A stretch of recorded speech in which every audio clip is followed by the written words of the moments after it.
Dio Santo.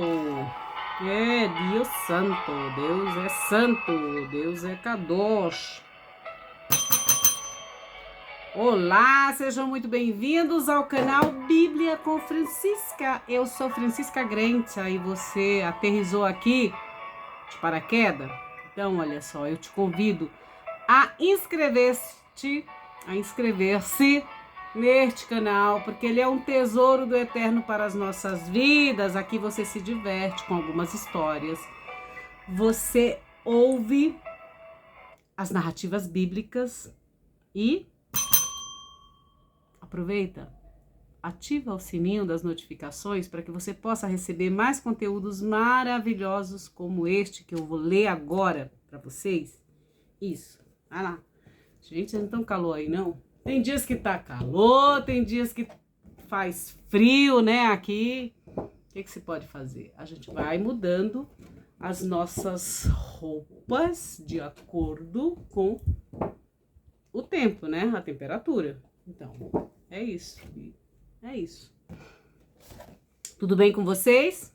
Então, vamos ler hoje o capítulo 4 do Evangelho segundo Marcos. Nós estamos agora lendo este evangelho. Nós vamos chegar até o capítulo 16. É o evangelho mais curto, né? Porque ele tem, em relação a capítulos, ele tem 16 capítulos, como eu já expliquei para vocês no começo, na introdução deste evangelho. Então, hoje nós vamos ler a parábola do quê? Do semeador. Quem é você na fila, na agricultura de Deus? Quem é você digamos assim, no agronegócio de Deus? Quem é você? Quem é você? No agronegócio do reino de Deus. Quem é você? Essa parábola fala, na verdade, sobre nós. Como nós recebemos a palavra de Deus. É a palavra da Francisca? Não, a Francisca é só um veículo, é só um transmissor desta palavra. Por isso, ela não possui verdades absolutas. Eu, como pessoa, não possuo a verdade absoluta. Deixa eu arrumar aqui meu microfone, gente. Peraí, isso. Entendeu? Então, mas essa palavra, ela é muito importante para as nossas vidas. Ai, Francisca, você vai nos doutrinar? Não, eu não quero doutrinar ninguém. Cada um escolhe o que quer para a sua vida, seja para o bem ou seja para o mal. E aqui é muito interessante porque essa parábola do semeador fala sobre as nossas questões também, no sentido de que aquilo que a gente planta, a gente colhe. Não adianta, eu sempre falo para vocês, eu não posso plantar uma tamareira e achar que vou comer o quê? Kiwi. Vou tirar fruto do kiwi. Não vou, né? Então, a gente às vezes demora para compreender as coisas na vida da gente, né? Eu me observo muito. Então, às vezes tem coisas que acontecem, eu digo, eu acho que é por isso aqui. Então, deixa eu lá arrumar, deixa eu consertar, deixa isso aqui, entendeu? Então é isso, muitas coisas que vêm para nossa vida, questões financeiras, questões de doença, questões emocionais, tudo, às vezes a gente também, né, busca, né, não é somente o outro ou os outros, mas a gente às vezes se coloca, como eu falo para vocês, em territórios que não nos pertencem, mas a gente às vezes quer entrar, e aí a gente toma na tarraqueta. Vamos lá? Eu vou ler para vocês a parábola do semeador. E, novamente, começou a ensinar à beira do mar. Que mar é esse? É o mar de Quinerete. Que é Quinerete? É o mar da Galileia, tá? Juntou-se a ele numerosa multidão, de modo que subiu em uma barca que estava no mar e sentou-se. E toda a multidão estava de frente para o mar, em terra.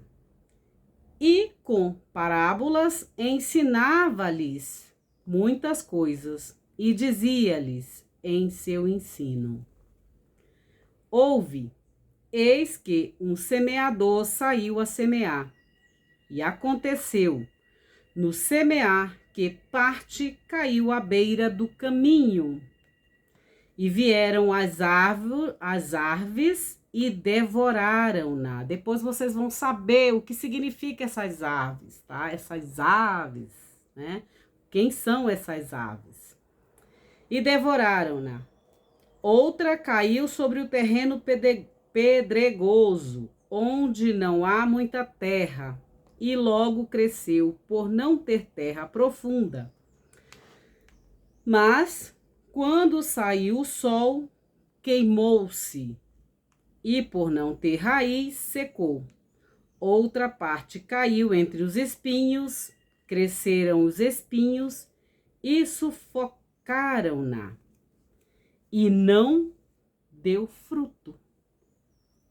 Outras ainda caíram em terra boa e deram fruto, crescendo e multiplicando, e produziam 30 por 1, 60 por 1, 100 por 1. E dizia: quem tem ouvidos para ouvir, ouça. Por que que Jesus falava em parábolas? Era para todo mundo? Ele falava para todo mundo, assim como eu venho aqui, eu falo muitas coisas para todo mundo.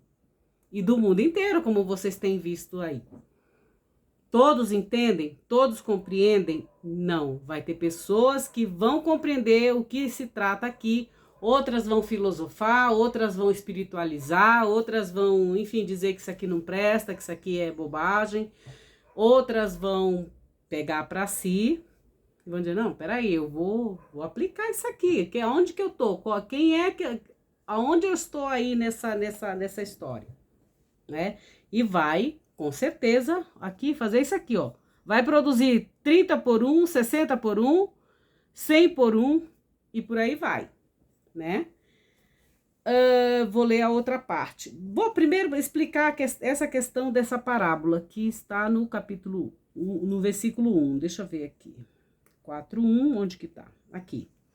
Este capítulo representa várias parábolas sobre o reino de Deus, sendo a primeira delas a do semeador.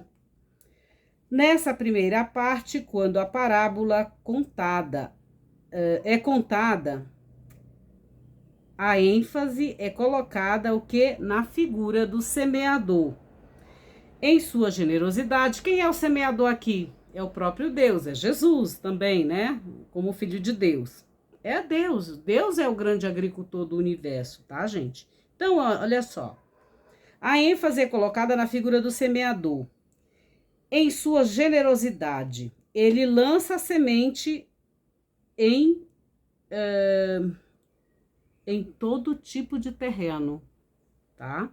Ele é generoso, então ele lança a semente, que é a palavra de Deus, em todo tipo de terreno. Para todo ser humano, essa palavra chega. Ele distribui em abundância para qualquer um. Seja você ateu, seja você ator, seja você cristão, seja você muçulmano, seja você do candomblé, seja você da Umbanda, seja você, enfim, de qualquer denominação, de qualquer credo, agnóstico ou não, não interessa. Essa palavra, como faz parte da cultura, como ela é patrimônio cultural da humanidade, qualquer um pode ler, qualquer um pode receber, né? E aí o que acontece? A produtividade das sementes que caíram em terra boa compensa as sementes que se perderam em outros tipos de terreno. Nesse sentido, a tarefa do semeador é largamente recompensada, né? Quem tem ouvidos para ouvir, ouça, soa como uma fórmula. Aparece nos evangelhos sinóticos. Marcos pertence aos evangelhos sinóticos. Quais são esses evangelhos sinóticos? Mateus, Marcos e Lucas. Por quê? Porque eles veem algumas coisas, algumas narrativas da vida de Jesus, assim, bem igualmente, quase que semelhante, entendeu? Eles olham junto. Na verdade, sinótico significa o seguinte: olhar junto. Sim, é junto. E óptico vem da nossa visão. Olhar junto, olhar algo junto, juntamente, tá? Então, ele diz aqui, ó. Nesse sentido, o semeador é largamente recompensado. Quem tem ouvidos para ouvir, ouça. Soa como uma fórmula. Aparece nos evangelhos sinóticos, em discursos diretos de Jesus e no Apocalipse. Em cada uma das 7 cartas dirigidas às igrejas da Ásia, conforme Apocalipse, capítulo 2, versículo 3. Esses versículos estabelecem, aí no 10 ao 11, que eu ainda não, que eu vou ler daqui a pouquinho, esses versículos estabelecem 2 grupos de pessoas, de uma parte aquelas que o rodeavam com os 12, da outra aqueles que estão fora. Estes ouvem a parábola, enquanto os primeiros ouvem a parábola e sua explicação. Entendem isso? Tem pessoas que vão ouvir muito sobre a Bíblia, falar sobre as narrativas bíblicas, só falar, só alguém que lê, só alguém, mas tem um outro grupo que vai ouvir essa parábola, essas narrativas, e eles vão também receber as explicações, tá? Então é isso que acontece aqui. A citação de Isaías, aí depois eu vou ler que vai ter uma citação de Isaías. A citação de Isaías aparece nos 4 evangelistas, no final dos Atos dos Apóstolos e na carta aos Romanos. Trata-se de um texto-chave para a compreensão dos cristãos o que se passou com Jesus e do que passará e do que se passava com eles próprios, entendeu? Porque as pessoas não aderiram decisivamente ao evangelho. O texto de Isaías aponta uma pista de resposta, porque a maioria das pessoas não quer ver, não quer ouvir, nem compreender, nem se converter. Porque geralmente as pessoas dizem assim, eu não vou mais lá naquela igreja, porque o pastor é assim, assim, assim. O pastor bebe, o pastor fuma, o pastor não sei o quê, o pastor não sei o quê, não sei o quê, não sei o quê. Ou então, porque a pastora, ela vai com um vestido assim todo sensual, e aí eu fico despeitada com a pastora e não vou lá mais, porque isso não é coisa de Deus. Ou então, ou em qualquer lugar que você vá, tá? Você sempre vai olhar, então vai na igreja católica, vai olhar as estolas do padre, a calça que o padre veste, às vezes é assim, é assado, enfim. Vai olhar tudo, menos ouvir a voz de Deus, tá? E então tem todo esse lado também, tá bom? Então muita gente não quer ver, né, com os olhos espirituais, não quer ouvir, porque o primeiro dito de Deus é que a gente ouça a sua palavra, por isso o Shema, ouve, ó Israel, o Senhor teu Deus é um, o Senhor teu Deus é único, que vem de Deuteronômio. Depois, olha só, então, e depois eles não se convertem. O que é se converter? É fazer uma conversão. Quando você dirige, geralmente você faz a conversão à direita, à esquerda, ou vai no Geradeaus, que é à frente, né? Aqui, no caso das narrativas bíblicas, é uma mudança de vida, uma mudança de postura. Não é uma mudança de vida de você só falar, agora eu vou virar vegetariana, por isso, por isso, por isso. Agora eu sou vegana, por isso, por isso, por isso. Não é isso. Postura, é mudança de vida, é mudança interna. Não é uma coisa aparente, só para inglês ver, ou só para você ganhar like aí no seu Instagram ou nas suas redes sociais. Não, né? É uma verdadeira conversão interna. Essa conversão não é para os outros te aplaudirem. É para você, com você e para com Deus, a tua relação para com Deus. Porque quando você muda a sua relação para com Deus, você muda também com o outro, com os outros, entendeu? E aí eu digo sempre, se você é de um jeito, não adianta que você não vai mudar. Você vai continuar daquele jeito, porque você está com este aqui, ó, não quer ver, não quer ouvir e não quer compreender. Se você se faz muito de vítima, você está querendo colocar a culpa sempre dos seus infortúnios, das suas mazelas nos outros. no seu pai, na sua mãe, no seu tio, na sua tia, no seu avô, na sua avó, no seu vizinho, na sua vizinha, sei lá, no seu pai, na sua mãe, no seu namorado, no seu marido, no seu filho, enfim. Então, você não muda de postura, então você não se converte, que é justamente essa mudança, essa nova maneira de viver a sua vida. A parábola do semeador pode ser chamada de protoparábola. Quem não a compreende, não compreende nenhuma das outras parábolas de Jesus, justamente porque ela trata da disposição de cada um para ouvir, compreender o ensinamento do Rabi, do Mestre Jesus. A explicação da parábola, a ênfase está não mais no semeador, mas sim em cada tipo de terreno, os quais correspondem ao modo de ouvir. O primeiro grupo é o que está à beira do caminho. Esse caminho é o do seguimento de Jesus. É preciso entrar no caminho para compreender os ensinamentos de Jesus. O terreno pedregoso corresponde àqueles que desistem do seguimento de Jesus quando advém alguma tribulação, alguma tempestade ou uma perseguição. O terreno com espinho corresponde àqueles que têm seu coração dividido entre o seguimento de Jesus e as seduções do mundo.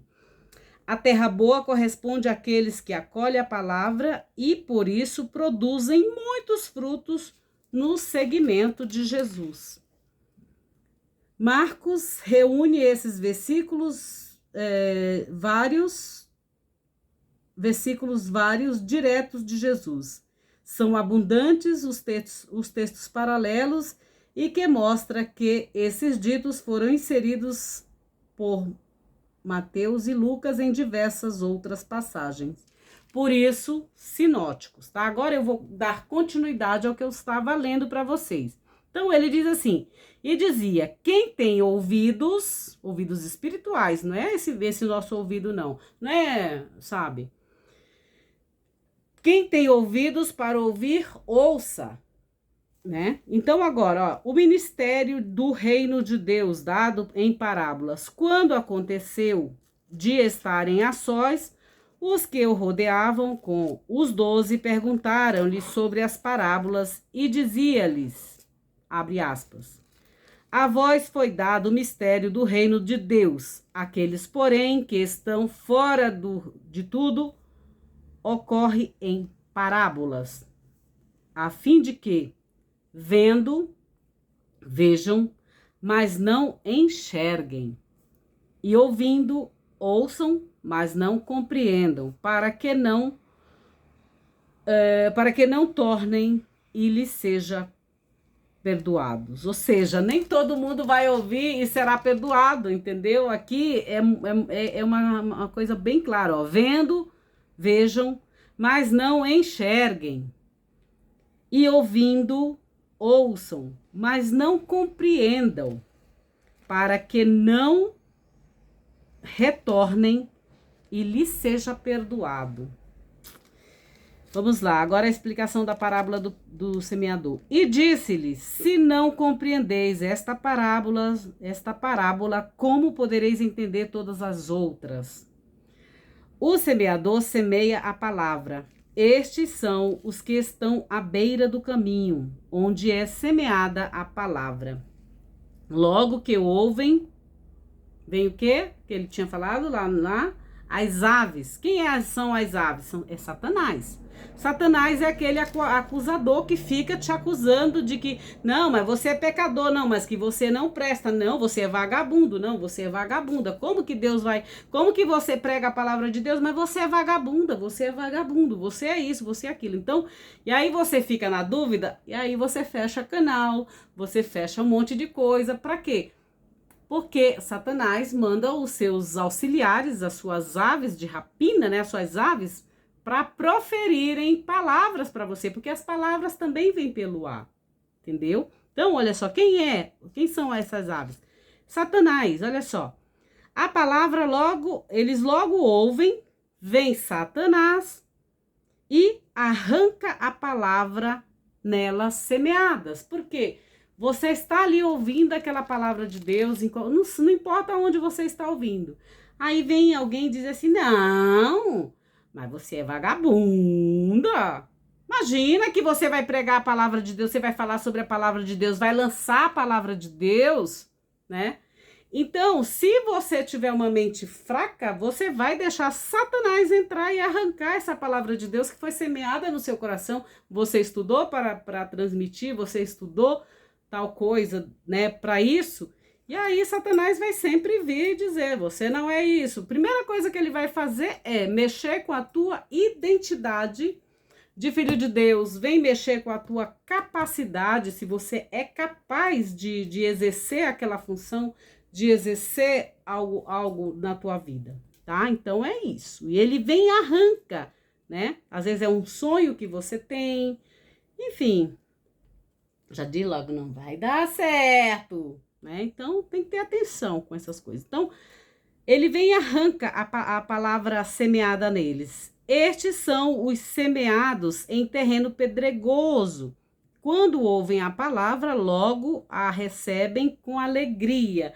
Quando você vai lá naquele culto, ai, você ora, você ouve as músicas, o coaching te dá uma palavra de impacto, aquela coisa, você vai para casa com aquela vontade de mudar, eu vou mudar, vou fazer isso, eu vou comer direito, eu vou correr, eu vou amar minha família, eu não vou xingar ninguém, eu vou fazer isso, eu vou fazer aquilo, e aí depois fica no meio do caminho, porque você fica com aquela alegria, com aquele tesão, com aquela vontade, aquela motivação. Só que aí vem o quê? Ele não tem, com alegria, mas não tem o quê? Não tem raiz, né? Não tem raiz em si mesmos. Porque tá sempre esperando o elogio de alguém, tá sempre esperando como é que se diz? Uma validação do marido, do vizinho, dos haters, dos inscritos, das inscritas, do coleguinha, da coleguinha, de não sei quem. Então, tá sempre querendo uma validação. Isso serve para mim, gente, serve para qualquer um de nós, tá? Então, olha só, esperando uma validação. Ai, eu estou sofrendo, por favor, dá um clique na minha comiseração. Entendeu, gente? Então, e aí o que acontece? Recebe com alegria, mas não tem raiz em si mesmo. Precisa sempre de outros para poder validarem aquilo que, ou de bom ou de mal que estão fazendo, né? Mas não tem raiz em si mesmo, não são inconstantes. Caso aconteça uma tribulação, perseguição por causa da palavra, logo se escandalizam. Outros são os que foram semeados entre espinhos, eles ouviram a palavra, mas junto com ela entram também as angústias da vida. Ai, tô sem dinheiro, ai, tô sem trabalho, o que será de mim? Ai, recebi um diagnóstico negativo, aí começa as tribulações, aí que ele começa as angústias desta vida, e a sedução das riquezas e outros desejos, e sufocam a palavra que se torna sem frutos.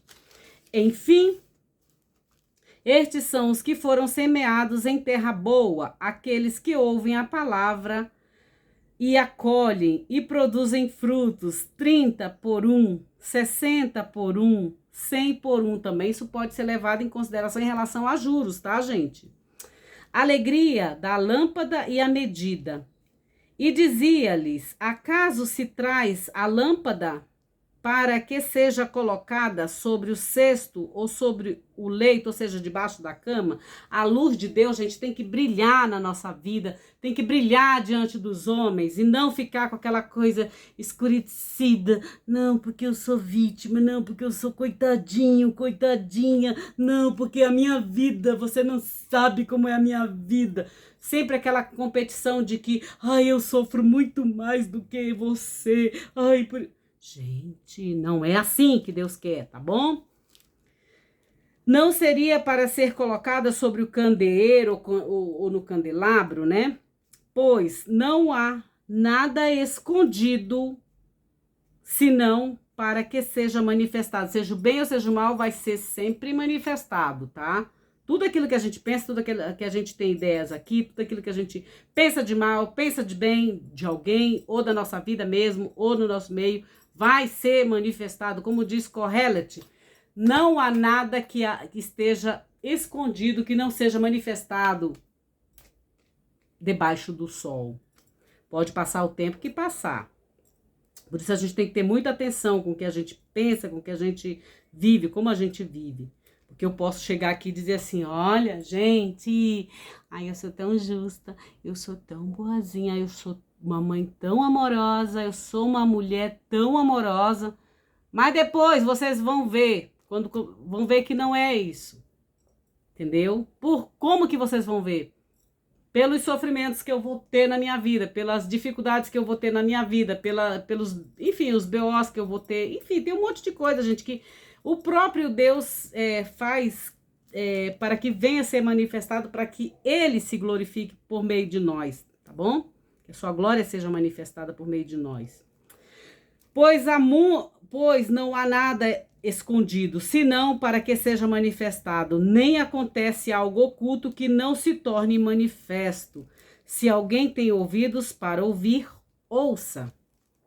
E dizia-lhes: estai atentos ao que ouves, com a medida com que medes, sereis medidos e vos será acrescentado. Ou seja, se eu chego para alguém e digo, olha, tu é vagabunda, pode ter certeza que Deus vai julgar a minha causa e a causa da pessoa. E eu vou tomar na tarraqueta, sabe por quê?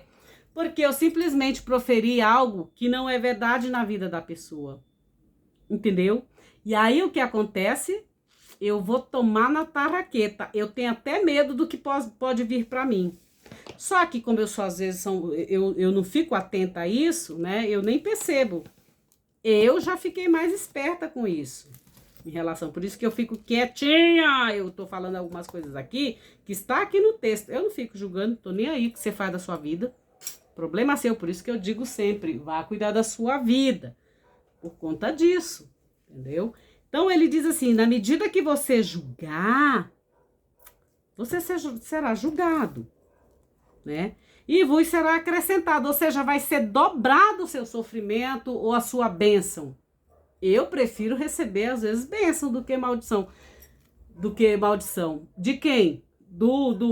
Da entidade lá? Não é da entidade, meu amor. Você recebe do próprio Deus. Deus é tão justo que ele não vai contra a palavra dele. Se ele diz, se fizerdes isso, como ele fala lá em Deuteronômio, se fizerdes isso, você vai receber isso. Se você for bom com seus pais, você vai receber abundância. Se você for assim, vai receber. Mas também é o contrário. Existem os dois lados da moeda, bênção e maldição. Ai, mas se Jesus veio, acabou tudo isso, é pela graça, não sei o que, é pela graça que sois salvos. Sim, é pela graça que nós somos salvos. Mas, a gente também, se a gente cometeu erros, seremos perdoados, mas nós vamos pagar pelos nossos erros, assim como é a lei dos homens, também, entendeu? Não pensem que vocês não vão receber. Eu vou receber. Todos nós vamos receber. Aquilo que a gente planta, a gente colhe. A lei da semeadura, ela é maravilhosa. É disso que a gente está falando aqui, gente. Se alguém tem ouvidos, nada vai ser oculto, que não se torne manifesto. Se alguém tem ouvidos para ouvir, ouça. E dizia-lhes, estais atentos ao que ouves, com a medida que vos medis, sereis medidos.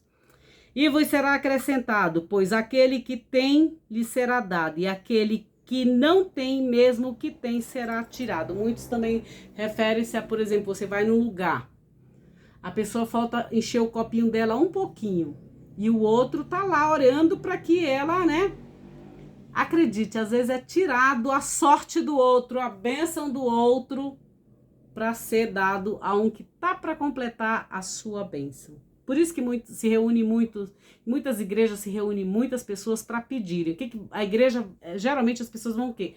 Para pedirem, mendigarem coisas, ou para saúde, ou para prosperidade material, ou sei lá. Isso é em todos os templos, tá? Se vai no candomblé, é do mesmo jeito. Ou vai pedir saúde, ou vai pedir porcaria para os outros, ou enfim. Dos dois lados acontece isso. Em qualquer lugar é assim. Tem o lado positivo e o lado negativo, tá? Então, aqui é exatamente isso. Tanto você recebe em dobro as bênçãos, como você recebe também ao contrário, tá? Então, aqui será acrescentado. Aquele que tem será dado, e aquele que não tem, até o que tem será tirado, tá? A parábola da semente que germina e cresce por si só. E dizia, assim é o reino de Deus, como o homem que lançou a semente na terra. Eu durmo mesmo, ó, aqui, eu fico mexendo na terra? Não fico. Então é assim, ó. Ele dorme e levanta, noite e dia, e a semente germina e cresce, sem que saiba como.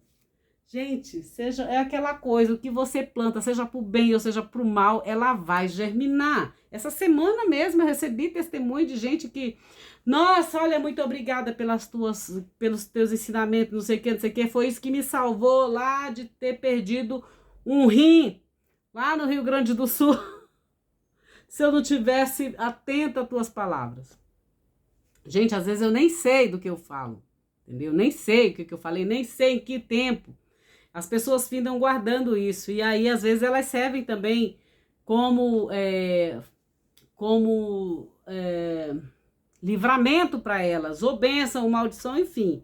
Tá? Então, vocês têm que ter muita atenção aí também. Eu sou responsável pelo que eu falo, mas não o que você entende. Às vezes as pessoas entendem uma coisa e às vezes elas seguem, outras não. E, enfim. Então, olha só, a semente que germina. Assim é o reino de Deus, como um homem que lançou a semente na terra.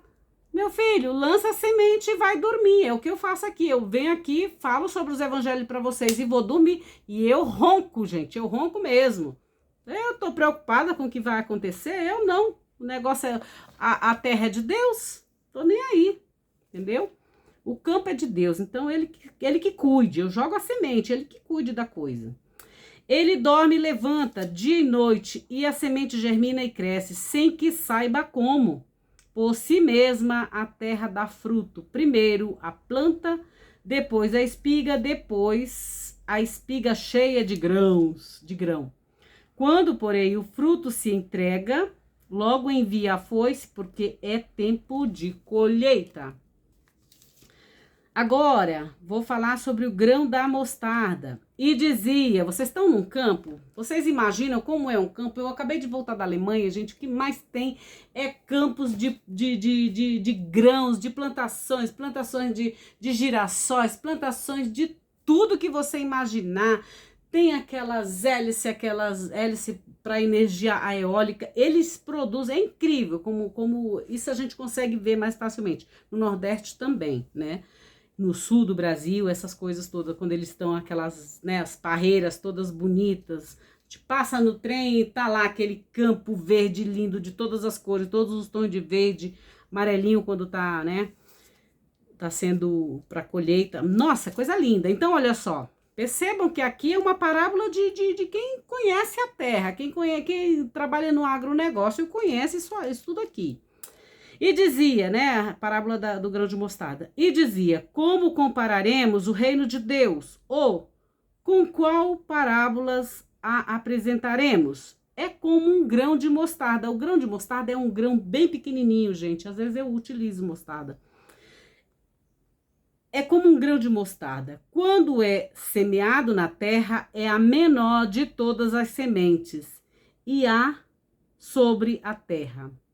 Ela é menor, porém, quando ela nasce, as folhagens dela eu utilizo, por isso que eu falo, eu compro às vezes no mercado e ela é bem verdinha, bem bonita, sabe?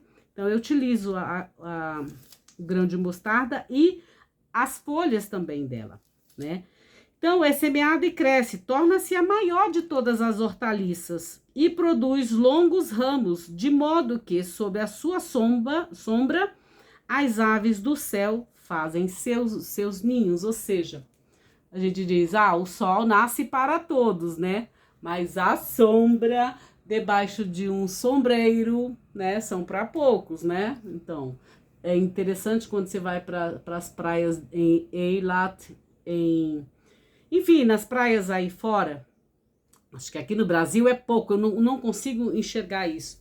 Mas eles fazem assim umas camas com os guarda-sol, cama mesmo, com o guarda-sol, e você fica lá no mar, ou no mar Egeu, ou enfim, no mar Mediterrâneo. Quem já conheceu Positano, por exemplo, lá na Itália, sabe como funciona. E, enfim, eles têm um outro sistema de conforto que aqui no Brasil eu não vejo nas praias, tá? É uma coisa bem até confortável, até bem sofisticada. E aqui no Brasil eu não vejo tanto, poderia ter, não sei, não conheço, né? Não sei se no Nordeste ou não sei, mas geralmente lá fora eles colocam aquelas coisas bem, parece uma cabaninha, sabe? É bem legal. Então, a sombra, né? As aves vêm e fazem seu ninho. Você vai pra praia, geralmente, pra sombra. Você não fica lá torrando no sol, né? Então, olha só, as aves fazem ninho na sombra dessas hortaliças, dessa árvore, né? No caso aqui, a mostarda. Conclusão do ensino em parábolas. E com muitas parábolas como estas, falava-lhes a palavra conforme podiam ouvir. E sem parábolas não lhes falava. A seus discípulos, porém, a parte explicava tudo.